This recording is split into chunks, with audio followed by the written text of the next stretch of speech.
welcome to an overview of the cellular anatomy of the nervous system. In this session, we will consider the cellular structure of the mammalian brain of the central nervous system, with special emphasis on neurons in the human central nervous system. The course is structured as follows. Half of it is neuroscience and neurophysiology, and the other half is neuroinstrumentation. The neuroscience part of it will be conducted by me, and the neuroinstrumentation part will be conducted by Professor Hardik Jitendra Pandya, the Department of Electronic Systems Engineering at Indian Institute of Science, Bangalore. The lectures will be followed by some demos and assignments. These are weekly assignments, and they count for 25% of the final score or grade. The remaining 75% is the final exam, and you get 2 credits if you pass. You're free to audit the course and just sit in through without paying anything. Okay, so the main cells of interest in the central nervous system are neurons. So why study these cells at all? One of the foci of this course is to give you an exposure to event-related potentials. These are scalp-related potentials, and you record them from the scalp, like EEG. Now, to appreciate the origin of the event-related potential, it is important to know or have some idea of the structure and function at the cellular or neuronal level. This helps us to understand the potentials on the scalp much better. Okay, so having said that, so neurons are heterogeneous. They come in many shapes, many sizes, and different structures. But the main thing is they're electrically active. And they have a membrane potential between the extracellular fluid and the intercellular fluid. And so they have a membrane potential of anywhere from -70 to -90 millivolts. And this is perturbed momentarily by spikes or action potentials. And all of them display this property, neurons. So they can be classified on basis of their function. Whether they're sensory, whether they're used in perception of feeling, of touch, of temperature, etc. Or they could be motor, where they're used for movement. It could be involuntary movement, or it could be voluntary movement, like moving your hands, involuntary, like the moving of the diaphragm. They could be classified on basis of their location, whether they're in the cortex, that is the brain proper, or they're in the spinal cord or in the peripheral nervous system. They can further be classified by the neurotransmitter they make. All of them make neurotransmitters. This is the way they chemical conduction occurs between neurons. These neurotransmitters can be glutamate or cholinergic, or various other possibilities. And finally, they can be classified on basis of the shape. They could be pyramidal cells, shaped like pyramids, or granule cells, just like small little granules, so on and so forth. So on the right, I hope you can see this, there are pictures of different neurons. Essentially, they're pyramidal neurons, and we'll talk about them in more detail later. But straight away, what strikes one is the varied structures they come in. And it has something to do with their function. I mean, it wouldn't stay in evolution, it wouldn't be conserved unless there is function. And we'll explore some of the possibilities in the next slides and lectures. Okay, so coming to a neuron, a canonical neuron. Now, the neuron is basically what you studied in high school. In fact, what you need for this course is if you have 12th standard high school from India, you do just fine. So you just get more detail, okay? But the fundamentals remain the same. So the neuron, it consists of a cell body with a nucleus, and it's also called the soma or perikaryon. It's a cytoplasm surrounding the nucleus. So it has inputs and outputs. So the outputs are the nerve fibers which come out from the neuron. They're present in most neurons, and they can be a few microns, that's 1/millionth of a meter, or they can be as long as 90 centimeters. from the motor cortex to the spinal cord. And they transmit signals, what I told you about this membrane fluctuations and stuff like that. They transmit that stuff to other target neurons. And the inputs of these neurons are like the branches of a tree. They're called dendrites. And they get inputs from connections from other neurons. And there's a microscopic structure over here where they have spines. They're called dendritic spines. And that's where contact is made from other neurons. We'll get into more detail subsequently. One thing to note is the connection between one neuron to another, it's not continuous, generally. So there is a distinct space over there, and it's called, the whole connection area is called a synapse. This long structure over here is the axon, which transmits the impulses which result from processing in the neuron via all the impulses coming from the dendrites. The output is over here. Right.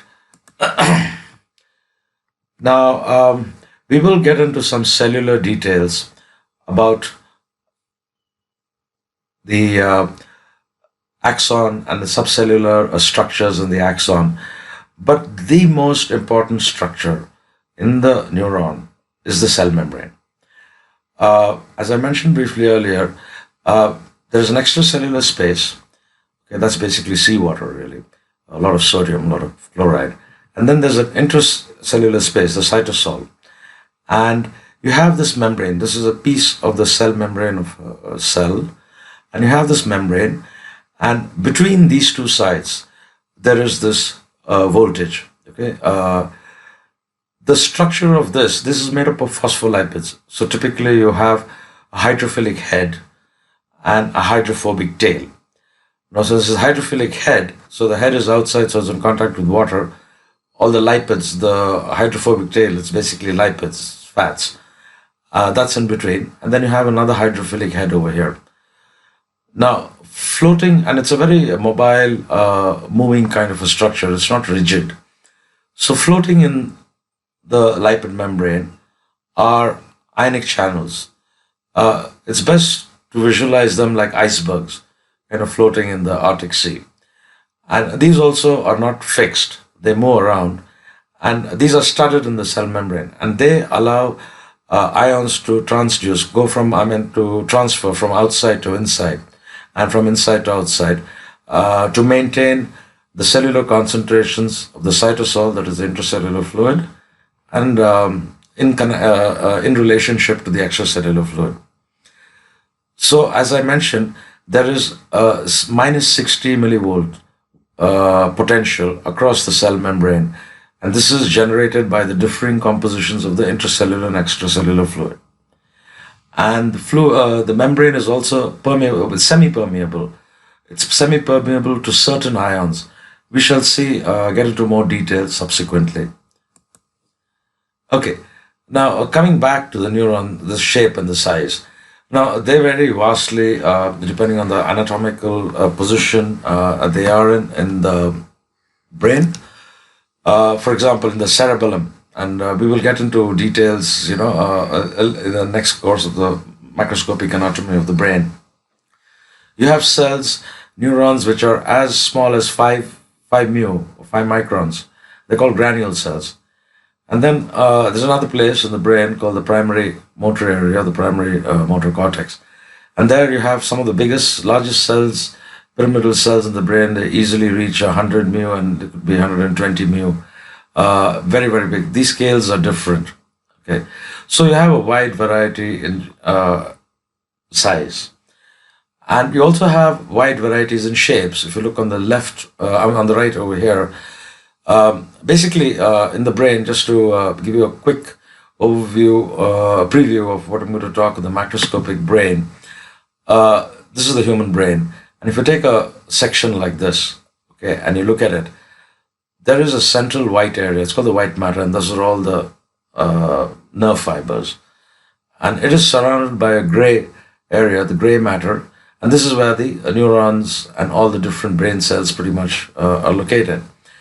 Now this area, and I'll keep coming to this repeatedly, the gray matter, the outer gray matter, It's divided into 6 layers, 1, 2, 3, 4, 5, 6, and it has a distinct structure in different parts of the brain. Like the sensory areas have a particular structure, the motor areas have another structure, so on and so forth.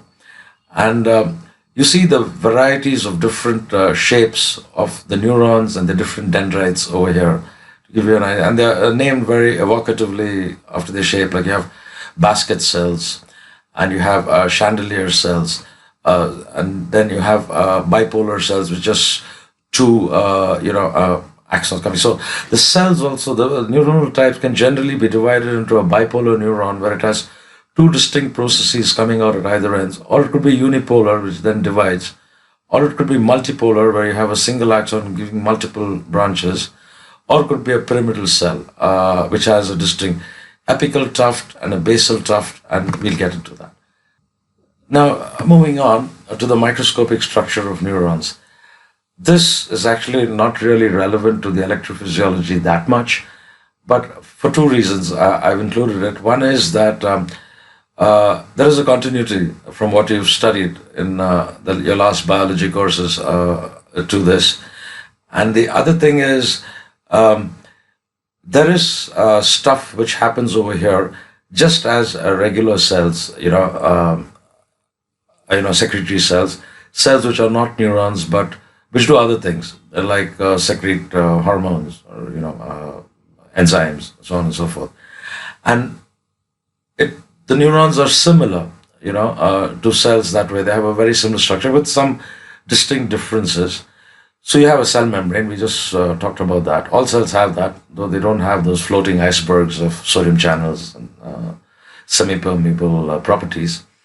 And the cell membrane, it overlies a cytoplasm, which is there's a superficial gel layer, and there is a relatively deeper core. And one interesting difference, and it has all the usual things, the mitochondria, which is the powerhouse of the cell, where all the energy is produced. It has got microtubules, which is for structural properties as well as for transmitting, substances to and fro different parts of the axon and the cell. And of course, it's got dendrites. But one thing I want to draw attention to is something called the axon hillock. So the axon arises from the soma, the perikaryon. And this is where it arises from. And here, you don't see these small little dots. It hasn't been labeled, small blue dots. That's called the Nissl substance or the Nissl granules. And them and the Golgi apparatus, they package the different, things made by this cellular factory, if you will. Now, they're absent over here. Now, this is kind of important because, when you're doing histology, you can identify the axon, and one of the ways to identify it is because, in electron microscopy, it can get pretty, difficult. You can identify it as a place where there are no granules, these Nissl granules. They're blue. So usually you stain it with something called crescent violet. It's called the Nissl stain. And they're blue. You can easily make out. This is a schematic over here where you have a canonical pyramidal cell. And then you have the initial segment from where the axon arises. And then you have an axon. And this is something called myelin, which is an insulation for the axon. And this is the electron microscopic equivalent of the schematic. Here you have the soma, and then you have the axon initial segment. Now, why is this relevant, this initial segment? This is where the action potentials or the spikes, the way which neurons communicate, this is where it's initiated at the initial segment. The reason is there are a lot of potassium channels over there. I'm sorry, sodium channels over there, and we will get into it. I repeat that, there are a lot of sodium channels over there. We'll get to it subsequently. The rest of the cell is pretty much a standard biological cell. There's no big difference, except in specifically the secretions and what they package. Otherwise, it's not very different.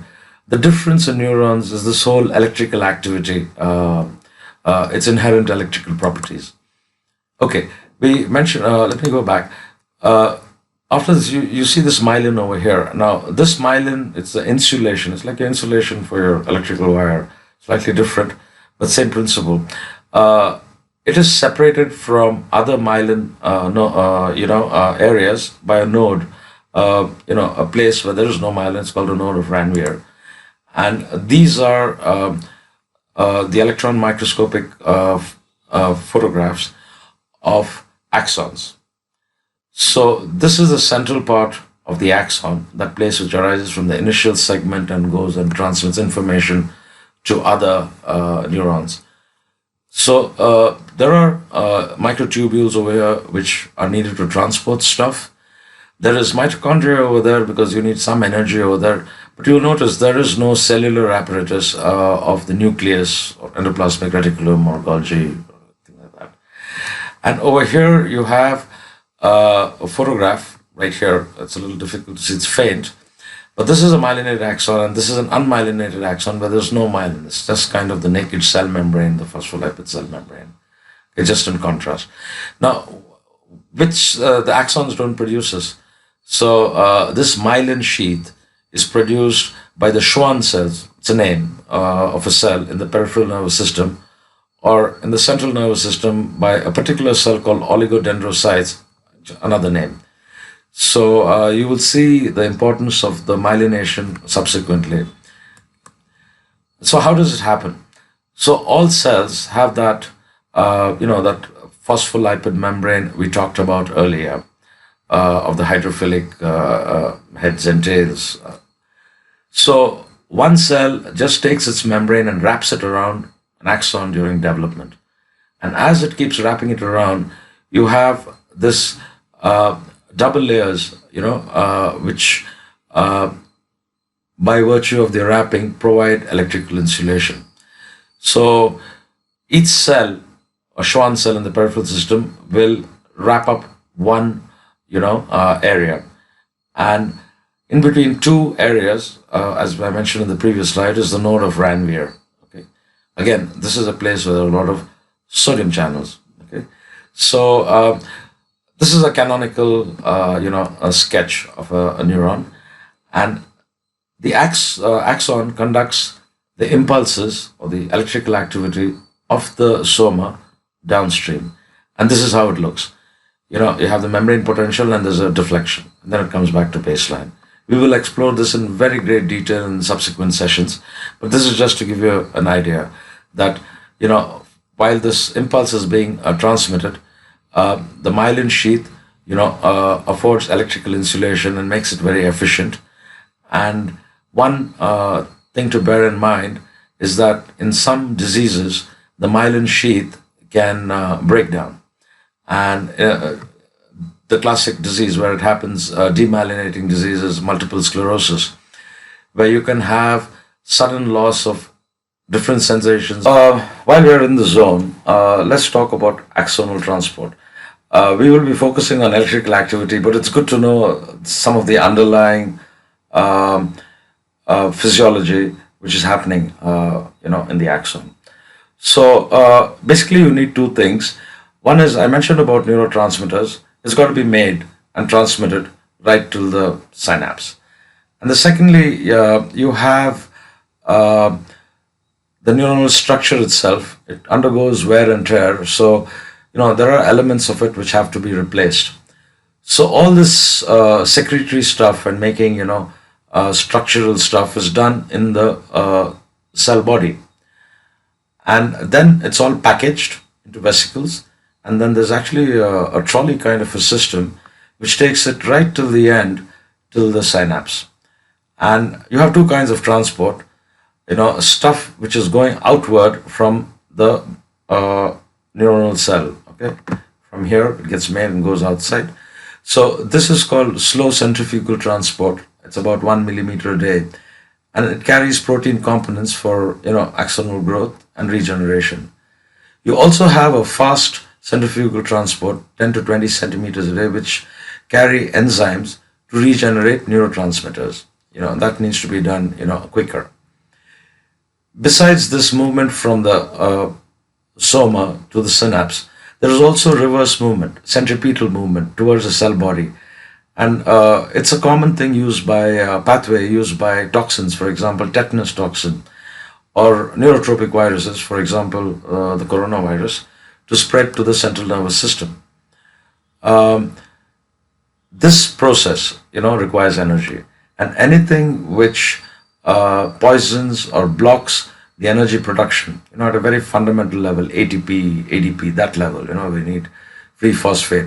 Anything which blocks it will block axonal conduction. And you also get it, for example, with decreased oxygen, anoxia, or with cyanide poisoning.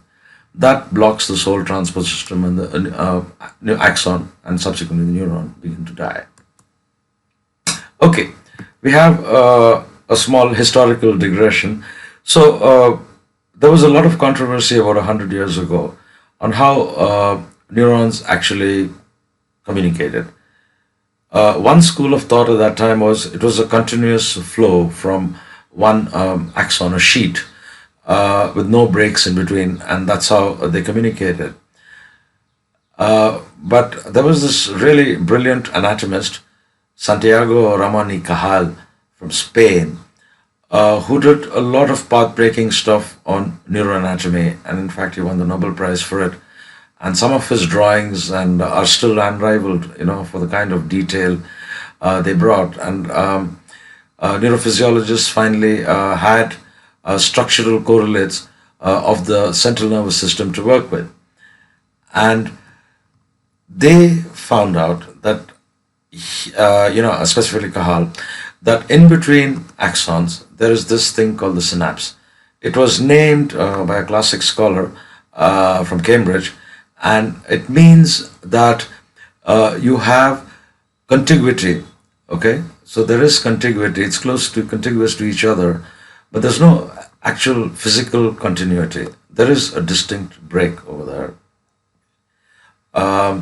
So Charles Scott Sherrington also won the Nobel Prize for Physiology, and he named the synapse after this suggestion by this Cambridge scholar called Vera.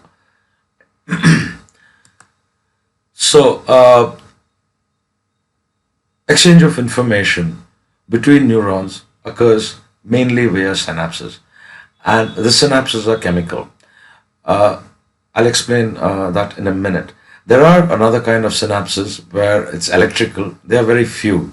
So generally the vast majority of synapses are chemical, and each synapse has a presynaptic element coming from the axon, and a post-synaptic element which is going to the cell, and then there's a divide or a cleft in between, and this cleft is about 20 to 30 nanometers.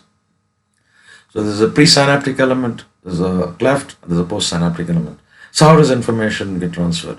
So if you notice, there are a lot of these round things over here in the presynaptic knob, as it were, and these contain neurotransmitters. So when an impulse, you saw that deflection, that red little drawing in a previous slide, when the nerve impulse comes to the synapse, it triggers off a series of processes where all these little vesicles, they're called synaptic vesicles, they begin to fuse to the membrane and throw out all their contents. These are molecules. These are neurotransmitter molecules. They could be glutamate, they could be acetylcholine, whatever. So these molecules cross this cleft, and they attach to receptors on the postsynaptic membrane. So this is the presynaptic process, and this is the postsynaptic membrane. And once they attach to these receptors, they cause ionic changes and depolarize this membrane, and giving rise to deflections or action potentials, or spikes in the postsynaptic element. This all happens very fast, not as fast as electrical transmission, but order of milliseconds, this transmission of information, approximately 1 millisecond. So impulses which come here, 1 millisecond delay, and they are transmitted over here. Now, just a word about electrical synapses. There you have adjacent neurons which are separated by a gap of about 2 nanomolar, 1/10 the size of this, and they contain small channels. They're called gap junctions that connect the cytoplasm of adjoining neurons to each other. This permits the diffusion of small molecules between one neuron to another and also the flow of electrical current. Right? But the vast majority are chemical synapses.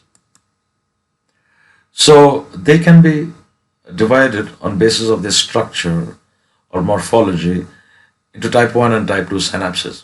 So type 1 synapses are asymmetric and have variably shaped vesicles. Okay. Type 2, so this is the asymmetric part. This is thinner than this. Type 2 are symmetric, more or less same, and they have clear round vesicles. Okay. And these tend to be excitatory and these tend to be inhibitory. There are two possibilities. One is information comes and excites the cell, or information comes and inhibits the cell. So information is transmitted via action potentials to the presynaptic terminal. So this cell fires action potential. This is what an action potential looks like. This is the way information is transmitted. So these can come singly, or they come in bursts, or they can come at a steady rhythm. It's different for different cells. So that comes all the way to the synapse. And then as soon as it comes here, just to reiterate from the previous slide, all these vesicles with neurotransmitters are released. They go bind to the receptors on the postsynaptic element and allow sodium and calcium inside the cell. And once enough of this happens, you get an action potential over here, and that is transmitted via the axons, node of Ranvier, so on and so forth. Okay. So now we can talk about different kinds of synapses. So you have two kinds of synapses depending on the amino acids which are released, the neurotransmitters released at the terminals. One causes excitation, and that is usually glutamate. This is an important point, bear this in mind. So neurons which have are glutamatergic, they release glutamate, and that causes excitation in the subsequent neuron downstream. Or it could be inhibitory, which is gamma-aminobutyric acid, or often called GABA, and that inhibits. So a neuron which is being bombarded by excitation and inhibition, it will, fire or transmit action potentials only when there's a balance between these two, excitatory and inhibitory possibilities, and the excitation, is more than the inhibition. So, depending on which neurotransmitter is released, it can cause, as I said, excitation and inhibition. So, speaking of it in electrophysiological terms, it can either depolarize or hyperpolarize the postsynaptic membrane. We will get into exact detail about depolarization, hyperpolarization, and the action potential, resting membrane potential lectures. But this is just to give you an idea of the terms so that you get familiar, with the jargon. Synapses, generally, what we've been talking so far, work very fast. I said 1 millisecond, the information is transmitted. So this is, a classic fast, neurotransmission. But you also have another variety of neurotransmission which is much slower, where the action occurs over tens of seconds, minutes, and sometimes even hours. And these are different set of neurotransmitters. We won't be chatting about it too much, but just to give you an idea of the names: dopamine, norepinephrine, serotonin, neuropeptides, and these have enduring effects. And many of these, for example, are implicated in mood disorders. So when you feel down or you feel excited for some time, or you feel down for some time, and much of that is presumed to be induced by these slow neurotransmitters. Okay. So moving on. So pyramidal cells. Okay.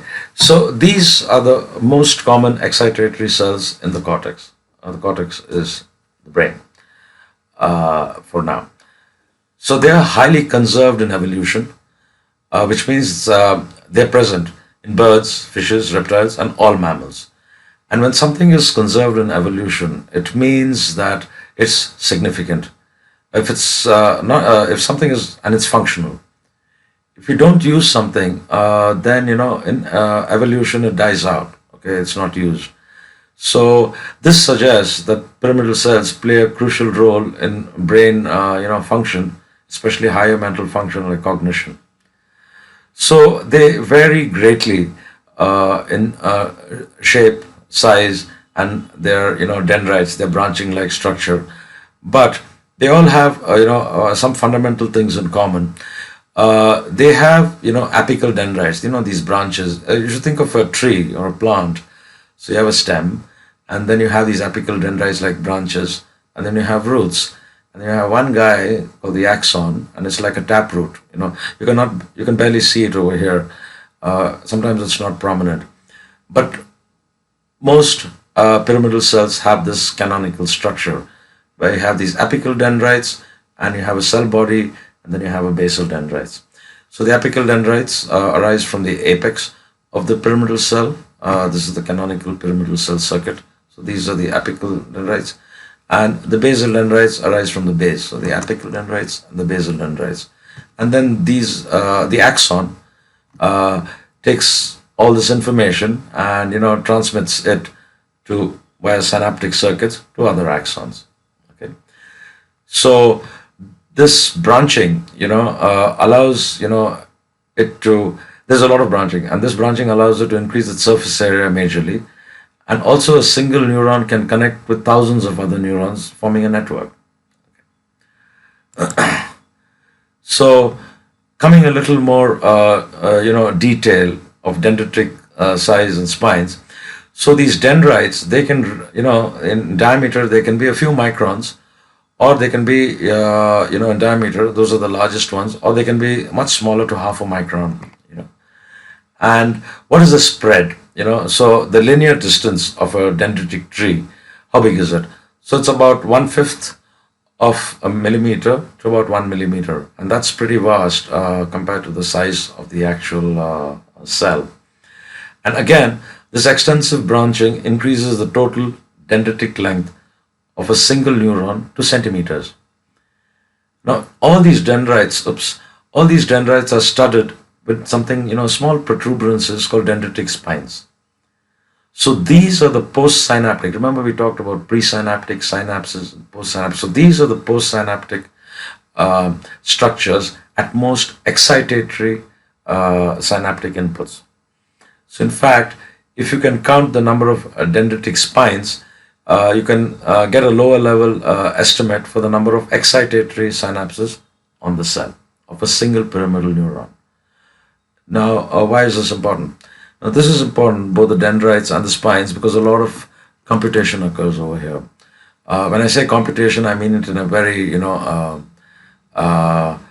basic way, not exactly the computer, stuff, what you have in standard hardware, software. This is basic computation. You can compare two different inputs. You can compare two different outputs in that sense. So continuing on, so this is a slide which you saw earlier. This is just to give you an idea of the different kinds of pyramidal dendritic trees. Now you understand about dendrites. So it's like plants. There are tons and tons of different plants, and it's like that. This is just a metaphor. Now, pyramidal neurons, through their dendrites, they receive synaptic inputs from tens of thousands of excitatory synapses, but you also have inhibitory synapses. So excitation makes them, depolarizes them, and they start transmitting action potentials. But there's a process which occurs in the reverse way, and those are inhibitory synapses, and they use GABA, as mentioned earlier. So the balance between this excitation and inhibition, allows the soma to reach depolarization to fire action potentials. So again, to reiterate, most of the excitatory inputs use glutamate. And by the way, glutamate and GABA are amino acids, very basic chemical compounds. And looking at the dendritic trees and seeing the way, most of these cells are conserved in mammals, we just have one or two so far cells which have been found in the human brain which don't occur in non-humans. Otherwise, everything else is common to all our brains, from rats, cats, dogs, elephants. So the structure too. So again, to reiterate, the structure is conserved. So It's probably conserved because of all the different computational functions which neurons do. And there is a diversity of pyramidal pyramidal neuron structure and function in different brain regions. So this suggests there are a variety of computational processes possible. And just in the rat somatosensory area, this is the area where the rat feels the world through its whiskers, there are 17 different kinds of pyramidal neurons just in the rat touch area. Okay, so just to get an idea, how could one compute, using a neuron? Many people have worked on this, and there's lots of data on this. This is just to give you an introduction. So consider a pyramidal neuron, okay? And there are different kinds. Remember I told you layer 1, 2, 3, 4, 5, 6. This is a pyramidal neuron from layer 3. This is a pyramidal neuron from layer 5. And this is from the hippocampus, a CA1 neuron, pyramidal neuron. And they have very distinct, trees, dendritic trees. So you have the apical tree, which is in purple, and the basal dendrites, which is in this green zone. They receive separate synaptic inputs, excitatory, inhibitory, whatever, but they receive separate inputs in different pyramidal cells. So these inputs all sum into a single dendritic branch. Now, these inputs can be very close to each other, and they will temporarily sum so that, together, if they fire close, you have a huge response. Or they can, spatially sum. They're further apart, and then it's not such a big effect. But the summation of this causes the depolarization. It's depolarizing over here. And you can represent each proximal and apical dendritic branch, with different colors over here. So you have the blue and the pink, and each of them can be, the dendritic inputs can be represented as a sigmoid function. And once it reaches depolarization, then it fires the axon, and it can fire it over here, or once the sigmoid functions over here from the basal dendritic inputs, can fire it over here. So they all have to sum up, and once it reaches a certain threshold, then it starts firing. But you can easily see that, for example, you could think of a differential amplifier. You're having one input over here, another input over here, and then it does its differentiation. It compares two inputs, so on and so forth. Now, just bear in mind that this is at a gross level. All these things can also occur at the dendritic spine level. Okay, so we talked about pyramidal cells. They are the main excitatory cells in the central nervous system. So let's talk about interneurons, which are the other neurons which are electrically active in the brain or central nervous system. So these 20 to 30% of neurons are interneurons, and they are called local circuit neurons also, and they usually connect two different brain regions. So they don't directly involve themselves with sensory or motor activities, but they do the connections between these neurons. So they can be local, and these are short axons and circuits between nearby pyramidal cells or other interneurons, or they can be relay interneurons with long axons and connect between brain regions. So these cells are primarily inhibitory. So the pyramidal cells are excitatory, interneurons are primarily inhibitory, and they use the neurotransmitter GABA, gamma-aminobutyric acid, or glycine. There are excitatory interneurons, but they are less common, and they tend to be spiny. So they have spines. So again, remember the layers 1, 2, 3, 4, 5, 6. So these are different interneurons which occur in the different parts of the gray matter of the brain. And again, they're kind of very evocatively named based on their dendritic structure. For example, this is a double bouquet cell, this is a large basket cell, this looks like a chandelier, so it's a chandelier cell, so on and so forth. So these are the A-spiny guys, which are excitatory, which are not common. This is a bipolar cell. And these are excitatory, which is by far the majority. And if you think about it, you need inhibition, because if you have only excitation, then you'll probably have epilepsy or non-stop reverberation. So you need inhibition too. Excuse me. So this is for all you instrumentation engineers over there. A little more detail about what interneurons actually do. So one is they control activity levels, okay, and they they can inhibit a pyramidal cell and prevent it from firing, or they can depolarize it and make it fire. It can also they are also important in generation of rhythmic and intermittent discharge patterns, because most of the patterns we can think about generally are found in the brain.